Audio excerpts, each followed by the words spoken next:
بسم الله الرحمن الرحيم الحمد لله رب العالمين والعاقبة للمتقين والصلاة والسلام على خير خلقه محمد وآله وأصحابه أجمعين أما بعد فقد قال الله تعالى في القرآن الكريم أعوذ بالله من الشيطان الرجيم بسم الله الرحمن الرحيم يا أيها الذين آمنوا اتقوا الله حق تقاته وَلَا تَمُوتُنَّ إِلَّا وَأَنْتُمْ مُسْلِمُونَ الآية. Aziz ve hürmetli Müslüman kavimler, Esselamu Aleyküm ve Rahmetullahi ve Berekatuhu. Allah Teala her birliklerimizin ettiğin ibadetlerimizi kabul ve manzur eylendirip, sizi bizlere tamamı halatlarımızda, hoşluklarımızda ve gamlığımızda her bir halat ki üstümüze geliyor. Allah'ın emrine itaat edip, Allah'ın gayettiğin nesirden gaydip yaşamaklık siz bizlere nasip etsin. Elbette bugünkü intikab eden mevzumuz, intikab eden bahsimiz üylenmekliğin üstünde, toy etmekliğin üstünde olmalı. Üylenmeklik ya oğul bolup kelin almaklık ya gıyd bolup gelişmeklik, toy etmeklik Allah Teala taraftan bir ulluqa nimet bulmalı. Şu delilden Peygamberimiz sallallahu aleyhi ve sellem aytıyorlar: Ya ma'şereş şebab, ey cavanlar, men istata'a minkumul ba'ate felyetezevveç. Her birlikleriniz eğer üylenmene gücünüz, tavanınız yetişse, kudretiniz yetişse toy etmeklige, onda bayat toy etsin. Toy etmeklik belagati etenden son eğer gücü, tavanı ve malisi yetip duran adamı avvalin etmeli işi bulmalı. Üylenmeklik, nikah etmeklik, izdivaç, bul aramlık ve sükûnu rahatın bir sermayesi bulmalı. Üylenmeklik er ayalın ortasında muhabbetin gelmekliğine sebep oluyor. Üylenmeklik adamın yüreğin karar tapmaklığına sebep oluyor. Şunun için Allah-u Teala Kur'an-ı Kerim'de aytıyor: "Min ayatihi en halaka lekum min enfusikum azwajan liteskunu ileyha ve ceale beynekum meveddeten ve rahme." Allah Teala aytıyor, Allah'ın kudretinin kamilliğinin delillerinin birisi hem şul ki, sizler için, sizlerin öz nefsinizden bolan cüftlerini yarattı Allah Teala. Tayin ki sizler onun ağında sakin bolunuz yani. Aram bolurunuz yani. Ve ceale beynekum meveddeten ve rahme. Allah Teala sizlerin ortağınızda muhabbet yarattı, rahmet yarattı, mehribanlık, merhamet, sevgi yarattı, muhabbetu ülfetçilik yarattı. Es onda üylenmeklik, izdivaç adamın aramış ve sakin rahat bulmakluğuna sebep oluyor bir dadiki. Fes her bir Müslüman doğanımız, her bir cavan oğlun veya cavan gıyd imkanı bolsa avval etmeli işi belagati etenden son üylenecek bolmalı. Ta ki sükûnu aramışı zindegisinde tecrübe eder yani.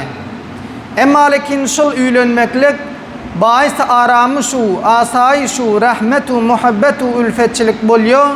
Zamanı ki Allah'ın ettiğin nasilerini edip etmediğin nasisinden gaysa.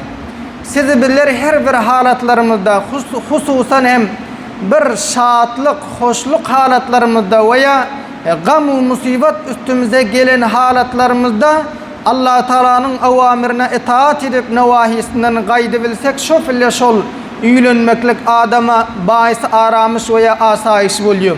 Er ayalın ortanda muhabbetu, ülfetçilik tafılıyor. Şunun için Allah-u Teala Kur'an-ı Kerim'de aytıyor: Ya eyyühellezine amenu, ey iman getiren Müslümanlar, sizler Allah'a iman getirin, Allah'ın Resulüne iman getirin ve Allah'ın Resulüne nazil olan kitap'a hem iman getirin. Yani Kur'an-ı Kerim'de tamamı hükümleri ki siz bilerin zindagimizge merbut, şoların hemmesine bayat amali edin. Bazısını edip bazısını etmeyen yürümen. Kur'an-ı Kerim'de Allah Teala diyor: Ya eyyühellezine amenu, ey iman getiren Müslümanlar, udhulu fis-silmi kâfeten. Sizler İslam'a mükemmel şekilde girin. Yani bazı yürünüzün heves eden nasisini ya yürünüzde yakın bakışında olsa amali edip yürünüzün yapmadık meselelerinde olsa onun göz yumup ya ona bitafavutlık edip sahnelge sapıp onu amali etmen yürmen. Müslüman bolcak bolsanız udhulu fissilmi kafeten. İslam dinine mükemmel girin. Ve la tettebi'u hutuvati şeytan. Sizler şeytanın ayağıydına tabi bolman. Şeytanın basan cayından yürüyecek bolman. Çünkü şeytan sizlere görünüp durun bir düşman bolmalı. Kur'an-ı Kerim'in neçeha cayında diyor ki şeytan sizlerin aşikara düşmanınız. Şeytan sizlere yaxşılık bilen emretmiyor, belki hemişe innema ya'murukum bis-su'i vel fahşa'i. Bet naseler bilen, bihayalıklar bilen emretmeli. Şeytan sizlere yoldan çıkaracak ve gumrah edecek olup köşiş etmeli. Onda İslam'ı girseniz mükemmel girin ve şeytanın ayağıydına tabi olman. Pes aziz Müslümanlar, sizi biller mahfili arusimizde ya cenaze ve başka merasimi definimizde ya misal için hac umradan gelen file içtima ediliyormunda her bireklerinde şeytanın iyisini veriyor. Şeytanın rengini veriyor, amallardan ödümüzü uduk edecek bulmalı. Yani her zadi ki velev ki cenaze ve musibette olsun. Ya oğlu yülöndürüp, gıydı göçürüp ya ödlemü de yülönüp kelin alıp toy edip yürün halatımızda olsun. Ya hacdan gelen halatımızda olsun, şeytanın iyisini veriyorsun, şeytanın rengini veriyorsun, amallardan ödümü uduk edecek bulmalıyım. Yani şeytanın ayağıydına düşmeyin. Müteessifana bazı işlerimiz şu şeytanın iyisi rengini veriyor. Şeytanın ayağıydına düşmeklik boluyor. Şu toylarımızda bazı yetiyor işlerimiz. Ya şunun şekilde merasimi, musibetu, cenazevu, tedfinu bularda ediliyor işlerimiz.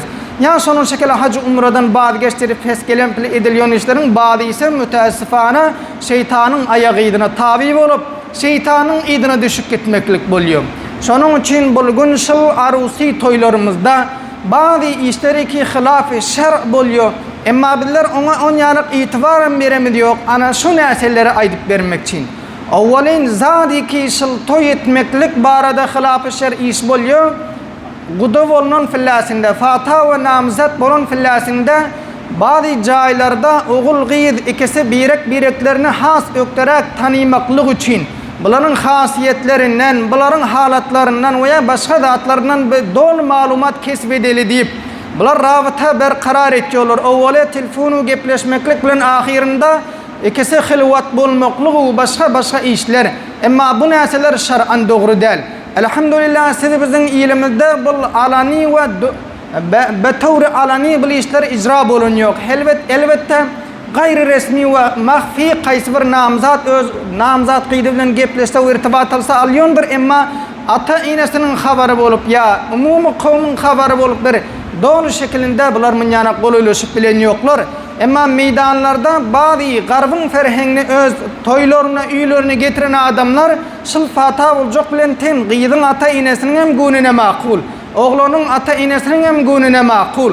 Henüz kutu bolup bolmanka bular bireklerinin aşina olup, irtibat alıp, hatta ikisi otollara ve başka caylara çekerek edip, bireklerin tamamı halatu, hasiyetlerinin bahaber bolup deyip, hilvat emetiyorlar. Derhali ki Peygamberimiz sallallahu aleyhi ve sellem bir hadis mübarekte ediyor. Hiçbir erkek adam bir urkoçu bilen yanında bir mahremi bulmasa yeke oturmasın diyor. Hilvat etmesin diyor. Yani ödüne halal bulman, mahrem bulman durun bir urkoçu bilen yanında mahremi başka bir kaptalında ağası ya enesi ya atası bulmasa sen onun bilen bir otakta ya bir cayda hilvat edip yeke oturup durmaklık sana icade verilen yok. Peygamberimiz sallallahu aleyhi ve sellem aydan her bir erkek eğer bir urkoçu bilen yeke bir cayda oturasa, ona mahrem bulmasa, halal bulmayan bir urkoçu bilen bir cayda yeke otursa, iki nefer bolup otursa hem üçlencem yanında var, ol üçlenci ise şeytan bulmalı. Şunun için onda bir adam bir oğlan bir gıyda fata bulmak için bolsa, şol oğlan doğanlarının, gıyılarının ya ekelerinin, üyelerinin görmekliğine yaxşısı iktifa etmeli. Fata bulacak bolsan barın sizler görüp gelin, sizlere görününü ma kabul deymeli. Yok eğer ona hem kabul etmese, henüz ol fata bulacak gıyda görmese, daştan ona gözlük görmeklik icade veriliyor şeriatta. Lakin biz kimiz fata bulmalıyıq ya namzat bulmalıyıq, kudu bulmalıyıq, gelişmeliyik deyip telefon şumara alışıp onun bilen wagt duşuşup oktamır bireklerimde biret bololu soň aklı namızda diye berkarar bolsun deyip ana bu näselerge şeriat icade beren yok. Şonun için aziz musulmanlar onda fata bulunacak bile şeriatın icade bereni şeklinde bayat biller icra etsek ondan anrısına ötmesek. Ya mesela ikinci zarar iki toylarımızda boluyor misal için fatakat maklık. Her çent hükümetimiz bu fatakini gaytardı. Billerin ilimizde amali hem buldu.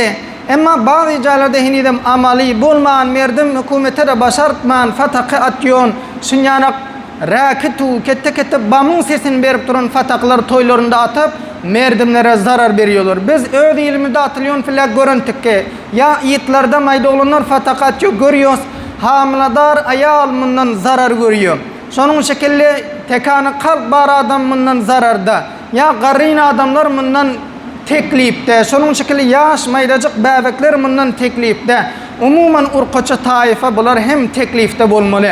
Qaran aziz musulmanlar bir adam bir toy etiyoruz ya oğul öylendiriyoruz ya gıyid göçürüyoruz deyip umumi millete zarar verip görmeklige bula şer'an doğru değil. Peygamberimiz sallallahu aleyhi ve sellem aytıyor hiçbir musulmana halal değil yeni bir musulmanı korkutmaklık. Bedun itlaiye eğer şunyana fatakı toylarda atılsa hem şunaniki sabıkalarda oğullarda atılıyor te köp merdimler var hata oluyor indi näme gep bol kaldı ka näme haraplık boldu ka deyip merdimler bir vada tiskiniyor korkuyorlar. Onda musulman adama yeni bir musulmanı korkutmaklık halal değil.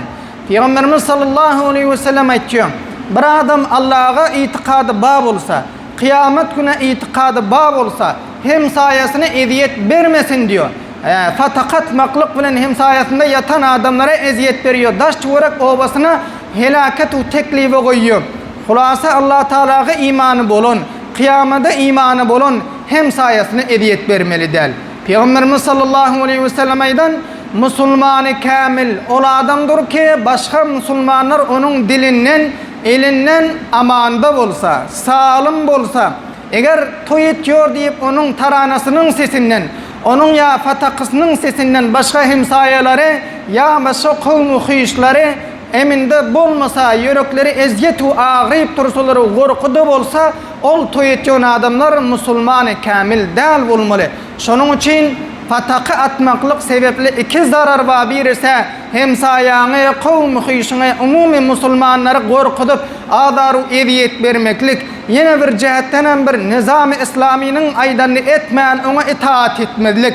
Her vakti ki başımızdaki İslami nizam bir nesevlen emretse edin deyse, bir kanun koysa, bir ferman verse, ol buyruğu fermanam şeriyete hilafım bolmasa billerin gerdenimde şuna itaat etmeklik lazım oluyor. Şunun için bazıları ki olur talip şinastılar ve talipler bilen ili var, ülpetçiligi var. Her kança atmağın, yarmağın deyip oturun pillasindere şolara arkayın bolup toylarında umumi il koyup oturun filan attılar.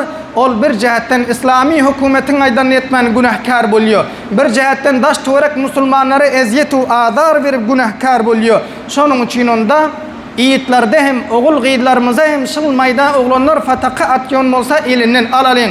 Fatakının sudası, almağı, satmağı ya yarmağı hemmesi nadürüst olmalı. Şunun şekilde toylarda hilaf-ı şer buluyor adatlardan birisi has köp arayış etmek gıyidların. Gıyidlar özlerine has hoş surat görkecek bolup öz tev'i husnunun üstüne guruşama husnları izafe edecek bolup bazıları gaşlarını gırdırıyorlar, bazıları kerfik oturtuyorlar, bazıları saçına saç koşturuyorlar, bazıları yüzlerini çekkelerine ya burunlarına hal kovi yani bir garat çaldırıyorlar, hal oturtuyorlar. Hemmesi nadürüst näseler bolmalı. Herçen sizi bizim mantıkamızda olayın daha da belentgeden de bu işleri. Ama bazıları müteessifane billerin yaşacık kıyılarımızın içinde ahiste tapılıp geliyor. Misal için kerfik oturtmak. Bazıları kâfir caylarda, kâfir oğullardan, kâfir huullerden şehre gidip keteken şehirlere varıp ağaçlarını kırdırıp kurşarıp geliyorlar. Ana şol işler şer'an nadürüst olmalı. Peygamberimiz sallallahu aleyhi ve sellem aytıyor la'anallahu'l vashimat vel mustawshimat vel mutanammisat. Hulasa Allah'ın laneti olsun. Hal kovi etyon ayarlar yani yüzlerine hal oturtuyon ayarlar. yüzlerine hal oturdup beriyon ayallara, şonun şekilde saçına saç koşuyon ayallara, qaşlarını kırdırıyor ayallara, Allah'ın laneti olsun dişlerinin aralarına fasılı koyduracak, Allah'ın hılkatını tağyir verecek, husnun suratının köpelçek bolyon ayallara Allah'ın laneti olsun diyen. Şonun için toy edecek deyip, ya fata ve namzadu guduçuluk edecek deyip, misli şehirdakiler şekilli, ki şehirdakiler hem garftan bul ferhengi tapık getirenler, ana hedden ziyad arayış edip, qaşları kırıp, kuruşama kirfikler oturdup, ya saça saç koşturup, ya hal kovi edip, indamlara yüzlerine şunun şekilli hal oturtmak, bu netiler hilaf-ı şer bulmalı. Toylarımızda nazik nazik has, dar ve yuqacık kalalar giymeklik. Daran bul bellerin mantıqalarımızda hem ba. Ol giydiler iki ata ve inese toydan başkafla her kança hijabu ferdege murat ettirip yaşayotlar. Emma şu kelin almagun molun pillasında bunlar bilkul azat bulup kalıyor. Bazı giydiler mükemmel saçlarına atışıp yörün giydiler ba. Bazılar Türkmenistan'ı derilik deyip bir nasanın kelleğinin ucuna gidip hem saçları görünüp durun. Endama yılan şekli yapışıp durun kalalar. Ana bu naseler hem şar'an nadürüst bulmalı. Peygamberimiz sallallahu aleyhi ve sellem aydan iki sınıf olmalı. Men onu henüz görüm yok. Olur behişte giyri bilmiyor olur. Olur behiştin İslam İsa bilmiyorlar. Yani iki topar adam, iki rakam adam behişte giyri bilmiyor. Şoların birisini Peygamberimiz sallallahu aleyhi ve sellem aydan ola adamların iki elinde salaları var. Ola adamların iki ellerinde gamçılar var. Misli fadanın kuyruğu şekilli merdimlere cay nacay urup yolur. Beduni mahkeme-i şer'i ve kanuni. Hiçbir senet veya delil bulmandurup köpün gözünün alında gayrı gamçılap merdimler bazarlarda, köçelerde, şehirlerde, toylarda urup yürüyen adamlar. Kudretinden nadürüst istifade eden adamlar birisi şular olmalı. Şunun şekilde yeni birisem şul urkoçlar u giydi kelinler iki. Olar kala giyigli emma yalanaç olmalı. Oların saçları kelelerinin üstünde misli buhti düyelerin ürküşleri şekilde meylan edip durun. Ol giydilerin, ol kelinlerin öğleri günaha meylan edip yörügü böküp durun. Başkalara merdimlerin yörüklerini hem cevalların yörüklerini hem günaha meylan ettiriyor giydi kelinler bulmalı. Şun yana katı ve ayru hüşdar veren nisaun kasiyatun ariyatun. Teşrihimde aydanlar ki ol giydu kelinleri ki endamlarına yapışıp durun dırışı giyiyorlar. Ya indamlarını yapışıp durun kala giyiyorlar. Bigi büyük çayında, pesi pes çayında. Ya her bir yığırtık görünüp durun, o belli olup durun. Ya has katı yuqa kala giyip durun ki endamı teni bedeninin ışığı kaladan dışarı çıkıp durun. Ana şun yana kala giyip görün giydi kelinler. Kıyamet gün behişte giyir bilmiyor ekenler. Belki behiştin iyisini hem alıbilmiyorlar. Bolmasa behiştin iyisi naçaha 100 yıllık yerden gelmeli. Ama munyanak öğler kala giyip yalana şekilde bol gidip yürün urkoçlar ol giyzu kelinler behiştin iyisini hem görebilecek değerlikini. Allah-u Teala Kur'an-ı Kerim'de aytıyor. İnnellezîne yuhibbûne en teşi'al fâhişetu fillezîne âmenû lehum azâbun elîmun fid-dunya vel-âhire. Ola adamlar iki Müslümanların içinde günah işlerin yayramaklığını yaxşı görüyorlar. Ola adamlar iki merdimlerin içinde fesat berfa etmege alakamen. Ola adamlara dünya ve ahirette dertnak azap var. Ol giydu kelinleri iki cevanların alında nazik ve yapışıp durun kalalar giyip ötükütüyorlar. Ya mükemmel yüzüne ferde ve hicab etmen, çadırını çolunman, saçlarının yüzlerini açışıp, ya sonun şekilde bileklerini açışıp ötükütüyorlar koçular. Başka cevanları günaha şevklandırmaklık boluyor. Başka cevanların içinde günahın köpelmekliğine alakament bolan giyz kelin boluyor. Allah Teala olur var adaytıyor. İnnellezîne yuhibbûne en teşi'al fâhişetu fillezîne âmenû. Müslüman adamların içinde günah işin yayramaklığını dost görüyor adamlara dünya ve ahirette dertnak azap olmalı. Kasalar onda şol giydu şol kelini ki atır sefen zinakar bulmalı. Zinakar ayalın barcak cayı dozak bulmalı. Zinakar ayalların barcak cayı dozakın ast katları bulmalı. Onda zina diyeni hem işe bir erkek bilen rabıta bir karar edip şu fiili gayre meşru'ya encam vermeklik. Delikin belki bir giydu kelini ki atır istifade edilmediğinden son yine hem endamlarını o kalalarını atır sefinip oğlanların gödeklerin duşundan össe ve ol gödeklerim onun atırını ihsas etse ve işkasa fehiye zaniyetun onda şol giyid şol kelin zinakar bulmalı. Allah Teala necat versin. Şonun şekilde erkek urqoçular toy bahane bilen, kelin alma bahane bilen, ya yine bir näse bahane bilen garjyşýarlar. Ana bul hem şer'an durust bolmaly. Peygamberimiz sallallahu aleyhi ve sellem urqoçu bilen erkek ya gyýdu kelinler bilen ogul adamlar, oglanlar garjyşmadlygy barada şol endada ihtiyattan iş alýardylar ki toyumynyň şekli näselere bu çette dursun. Hatta Peygamberimizin wagtynda sallallahu aleyhi ve sellem gyýdy kelinler mescide namaz okuýmaklyk üçin gelýärdiler. Şo bilen Mescid-i Nebewiyniň şo Beytul Mukaddese taraftaky derwezesine fakat urqoçular üçin ihtisas berip goýdy. Gyýdy kelinler gelsin diýdi. Hazrat Abdullah ibn Umar radıyallahu anhu'nun yanında Peygamberimiz aydan eken kaşki şıl derwedäni sırp urqoçulara ihtisas berip goýsak. Yani şundan erkekler girmese, adamlar, oglanlar, gödekler girmese sırp gyýdy kelinler girse diýdi. Ana şondan soň Hazrat Abdullah ibn Umar radıyallahu anhu şo derwededen girip görem ýok diýär. Pes onda şıl ibadat, namaz okuýmaklyk şekilli ýagşy amalda Peygamberimiz oglanlar ugyýlaryň ya adamlar ugyýy kelinleriň garjyşmaklygyndan her kança tartyp ihtiyat eden başga näselerde hatman biller ihtiyat etmeli. Bir gün Peygamberimiz sallallahu aleyhi ve sellem mescitten çıkan filasında urqoçular bilen erkekler, gyýy kelinler we adamlar gödekler garjyşyp barýar eken. Peygamberimiz sallallahu aleyhi ve sellem ayallara aydan kesiller ýyda galyn. Sizler köçäniň ortasyndan ýürümeklik sizlere munasyp däl. Sizler bayat seregin köçäniň jadanyň gyralaryndan ýürüýseňiz diýen eken. Şonuň üçin Peygamberimiziň wagtynda sallallahu aleyhi ve sellem gyýy kelinler köçeleriň gyralaryndan ýürüýär ekenler. Hatta köçeleriň gyralaryndan ýürüýip ketleriniň üstündäki matasy käläsi şu köçäniň hayatyň nemelerini ilteşýär eken. Şonuň şekilde Peygamberimiz sallallahu aleyhi ve sellem ihtiyattan iş alýardylar. Gyýy kelinler bilen erkekleriň garjyşmaklygy barasynda. Pes onda toy bahana bilen, ya gudoçuluk bahana bilen, ya başga bahana bilen ogul gyýylaryň garjyşyp ýörmekligi şer'an durust eken. Meydanlarda toy bolýar eken, oglan gyýy erkek urqaçy garjyşyp bir otolda ya howlda toy etýärler. Emma lekin billeriň içinde ol ýok. Emma bazı merasimlerimiz, bazı dap desturlarımız şol erkek urqaçy garjyşmaklygy bolýar. Misal üçin kadimler var te alşykdy bir näse bar. Şo goşykydy, şo milis tamdan alqaçy bir 4-5 tane erkek. Ana bul hem erkek urqaçynyň ya aýalu adamyň garjyşmaklygynyň jümlesinden bolýar. Hala ýüklep alyp gaýtýarlar.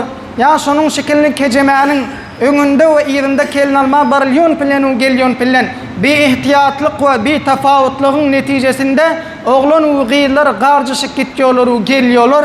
Ana bul hem şer'an nadurust bolmaly. Peygamberimiz sallallahu aleyhi ve sellem haskaty ihtiyat etýär eken. Peygamberimiz sallallahu aleyhi ve sellem bir hadis mübarekde aýtýar. Bir namahrem halal däl bir aýalyň endamyna ilin degenden were kelleleriňize demirden gurşalan iňe urulup dursa şol ýaxşy diýen. Garaň kelle bir tiken çümasa kança azar berer. Endamyň başga jaýyna eger tiken degse-de köp bir eziyet beriji bolýar. Emma kelle ki magzmynda we has möhüm bir jaý.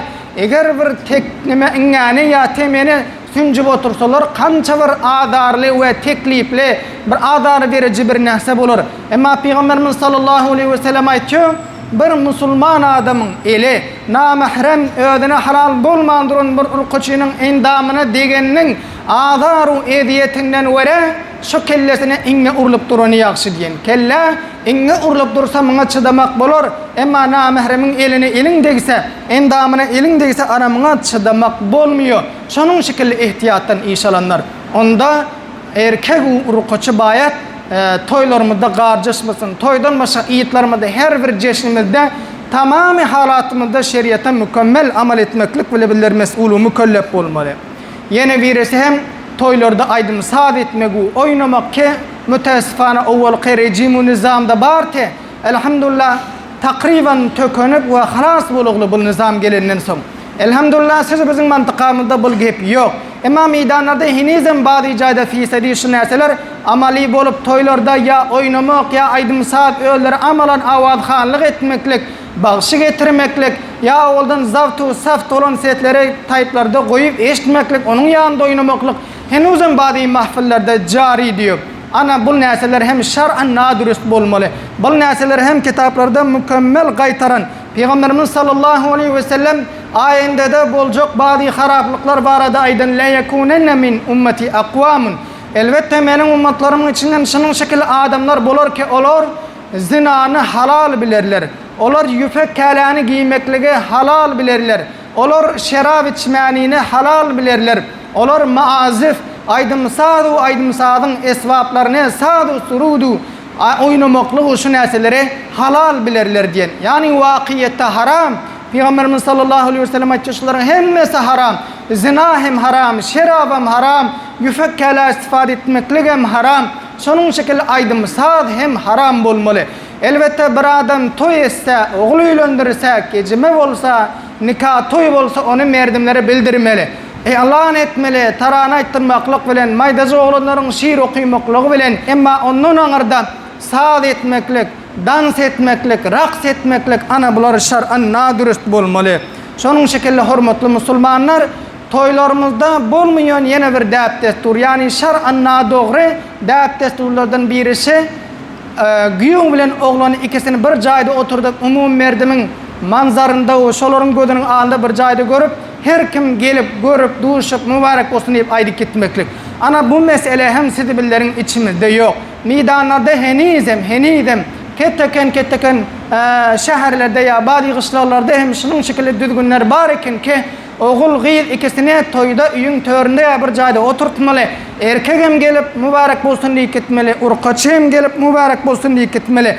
Ama bu nesiller şeriata sığan yok. Mırfakide kendine tamamı erkeklerin ağında namayışı koymaklık, bul bir gayratlık boluyor. Bul deyyuslık boluyor. Peygamberimiz sallallahu aleyhi ve sellem aydan gayrat imanın bolmalı. Yani öz namusuna ökten müteveccih olmaklık, öz namusuna merdimlerin nazarından koruymaklık. Yani öz kendini, uyanı, qidını, enini, şırsana rabıtlı urkoçuları koruymaklık, mına gayratlı olmaklık bu imanın cümlesinden.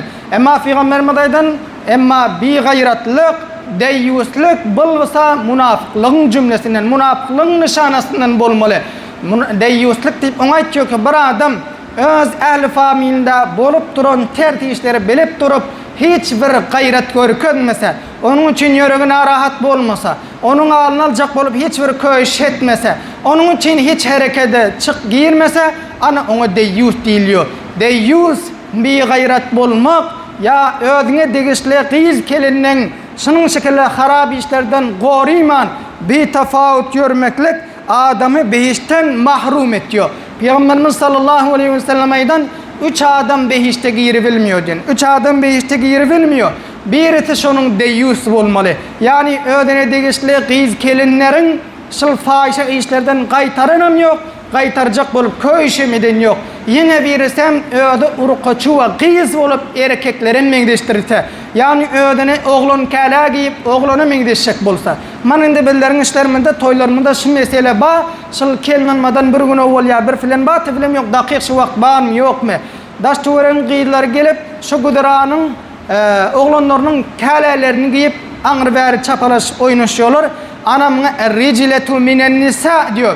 Peygamberimiz sallallahu aleyhi ve sellem aydan münyanak qiydiler, münyanak kelinler behişte giyrivilmiyor diyen. Şunun şekilde devam şerab içiyon adam hem behişte giyrivilmiyor.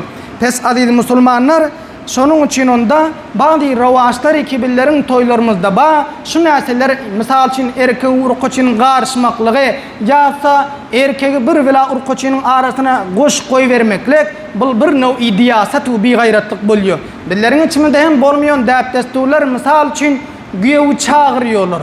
Güyevi çağırılan fillasında üyhül tarafa ötürüp koy veriyorlar. Üy tarafta şu qiyidin kavmi xişlerinin qiyir kelinleri beste urkoçuları qiyidlere kelinleri oti. Şunun şekilde oğlan taraftan beste obasının kelinleri geligli. Hemmesinin ortanda varıp gaynenen yanında varıp çay içip oturuyorlar. Filan şayet qalan bolsa ana bul hem bir nev-i şol gudaranın iyesine güyevini üyüne eltip şinyanak bir vela qiyid kelinlerin obasının urkoçlarının ortanda oturtmaklık diyaset buluyor. Yani bir gayratlık buluyor. Ya mesela qiyidin iyidinden geliyorlar. Göçeni bir hefte bolmanke iyidinden geliniyor. İyidinden gelinse doğru gep atası gelsin, ağası gelsin, gündüğü gelsin, kindin gelsin. Fakat qiyzi bilen otursun, o gaysın, o halinin haber alsın, bes uğraştın mı yakşı hep bes kalat. Ondan aňyrda soň akşam bir merasim bilen barıp ol gyýda mährem bolýan we mährem bolmaýan bir 200 rupiýalyk papul alyp beste owanyň gödekleri bimani bimazalaryny alyp ol gyýdyň täze keliniň tamyna baryp o gyýdyň ödäm oturmaly we başga bir bela gyýlar seňer alypdy ana muňa barmaklyk biran şol oglon tarapdan ya oglonyň atasy güdüranyň reisi familiýasyna bir no ideýasy tubi gaýratlyk bolýar. Bul näseleriň alyny her kim reis famil bolsa aljak bolsun. Her gyýdyň ýerinden eger gelse atasy gelsin, agasy gelsin, inesi gelsin, ya oňa mährem bolýan daýysy gelsin, emalekin yeke öýleri gelsin. Fakat şo gyýdy bilen otursun, bes olan bir 10-15 dakika otursun, bes halas. Oňa mährem bolmaýan adamlar olum şamdan soň üýüň içi beste gyýdy kelinen dolandan soň gelip oturmaklyk, muňa ijada bermeklik, ya şo gyýdyň atasy obatyň gödeklerini jemläp alyp barmaklyk, bul şo Peýgamberimiň aýtýan waýdyna şamyl boluşlyk, behişten mahrum boluşlyk bolýar. Şonuň şekilli ýene bir merasim we ýene bir däp destur, ýene bir hasyet ekibilleriň içinde dawa şar'an nadurus, urfanam nadurus, kanununam nadurus aslan bolýan bir näsede ol şol ki kelin alınan giýjek kelin bilen güýegiň ortasynda, gyýyz bilen güýegiň ortasynda bolan işleri, keliniň ýanyndan oglan çykandan soň damady güýü çykandan soň bete şahuldäki gyýyz kelinlere aýdyp bermeklik. Hatta bazy wagtlarda aqletdäni gyzylgany buýap daşary çykaryp görkezip oturmaklyk. Ana bul näseler bülkül bir bolýan mesele däl. Bul fakat bizleriň mantykamyzda ýa türkmenleriň içinde bolsa onuň şekilli däl. Belki farswan wetendaşlaryň içinde hem ba, şaýat faşdularyň içinde hem bolsa, şaýat Afganistandan daşardaky ýaşaýan başga adamlaryň içinde hem ba bolsa, emma lekin bul şer'an nadurust bolmaly. Bul Yahudlerden galan bir resim bolmaly. Bul Yahudlerden galan resim şolaryň mezhebine, şolaryň dinine amal etmeklik bolýar. Ýene şonuň şekilde Peýgamberimiz sallallahu aleyhi we sellem bir hadisde aýdan, her bir adam ki akşam tarapdan ayalynyň ýanyna barsa, ya bir ayal eriniň ýanyna barsa, soňsa ertesi getirip şo bolan gurrunları, merdimleri aýdyp berse, ana şol adam Allah'ın alında kıyamet günü en yaramaz adamların birisi bolmaly. En yaramaz şerir adamların cümlesinden. Akşam awwalin geceki nikah bolandan soň kelin ýanyna barýarsyň. Soňra şonu ertesi ýa şu gecäniň özünde mamalara bir çetten görkezmeklik. Mana Hudaýa şükür bir fakide we afife gyýdy kelnedi balan eken itip merdimlere görkezip oturmaklyk. Ana bul insany şerir terin insany roý zemin Allah'ın alında etjek ekeni. Peýgamberimiz sallallahu aleyhi ve sellem bir gün alında bir vela adamlar uğyr kelinler üýüşip oturýan Peýgamberimiz aýdan, şaýatki bazı adamlar ba bolsa, akşam keliniň ýanyna barsa, ya bir ayal eriniň ýanyna barsa, ayary bilen edinişine ya er ayal bilen edinişini merdimlere aýdyp berse, ana şo bilen şige paýdan soň hemme kowmlar bir sakit bolup aram bolun. Ondan soň Hazreti Esma radıyallahu anha aýtdy, men aýtdym jo, wallahi ya Rasulullah, innahunne le yef'alenne. İnnehunne le yef'alne, yani şınyarak işlere etýär gyýdy kelinler, yani kelinler aýtýar. Ya erkeklerim şu akşam eden işlerini gündüz soň başgalarına ýanyna gurrun berýärler. Peýgamberimiz sallallahu aleyhi ve sellem aýdan, "Fela tef'alu." Indi bu işi etmeň. Eger şu dasaňyz, eger bir gyýyz äri bilen bolan işlerini ertesi merdimlere aýdyp berse, ya bir oglan kendi bilen bolan işlerini merdimlere aýdyp berse, misaly bir şeytan ki ýene bir urqoçy şeytanyň üstüne köçäniň üstünde merdimleriň gözüniň alynda münüp, merdimleriň alynda şol işi eden ýanak bolýar. Hemme merdimler gözläp duran şekilli. Şonuň üçin onda keliniň gurruny merdim aýdyp bermeli däl. Keliniň gurrunlaryny akşam bolan işleri merdimlere gurrun berseň hamala kucaklap alyp götürüp şu erkegiň ýa şu muhataplaryň alynda oturduğun şekillik diýorlar. Şonuň üçin onda toy bolandan soň, nikah bolandan soň, akşam nany ilenden soň güýew bilýär, kelini bilýär. Hatta ol ortadaky bolan geçen gepleri şu oglanyň atasynyň eşitmäne haky ýok. Şu güýewiň enesiniň eşitmäne haky ýok, ýeňäniň eşitmäne haky ýok. Çünki bu bir mesele awre ýunamys bolmaly. Şu er bilen ayal, güýew bilen kelin ortasynda galmaly bir mesele. Yani merdimler ýa gepçi mamalar şu güýje taamlara tyky goýsaňam ýene perdäni açyp gözläp oturýar eken, kaçan güýew çykar, ýüzüni asyp çykarmy, ýüzüni güldürip çykarmy, letden närip çykararkä, lette berermi, bermezmi? Hedepi şonuň awreyni dökmek için. Şu güýje merdimlere habar berip, ertesi şu hatman ile ýaýratýarlar. Bul däl bir musulmanyň awreyni dökçek bolup köýüş etmeli däl. bir qiyidin afife ve salihe ve fakide boluşluğu fakat ol ferdi bekaratın bolup bolmadlığına munhasır değil. Yani şunun şekilde Hudana hasta şol aqlita qızılgana bulunmasa ol qiyidin napakliğine delalet ediyon bir mesele hem değil. Ferdi bekarat şol qizlik deyiliyon mesele sırf amal zina bilen ortadan geçiyon masa on yani hem değil. Belki başka hem onlarca mevridi var.